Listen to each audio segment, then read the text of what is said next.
Want to start investing with just a few taps? Here's how to buy stocks on Robinhood. First, open the app and log into your account. Here on the search bar, search for the stock you want to buy using the magnifying glass. Tap on the stock's name and you will see its details page. Tap buy, then enter the amount in dollars or shares, depending on your preferences.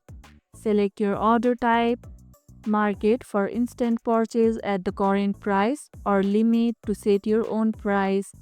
Tap review, swipe up to confirm, and just like that, you made an investment. Use limit orders when the market is volatile to avoid overpaying. What was your first stock purchase on Robinhood? Let me know in the comments below.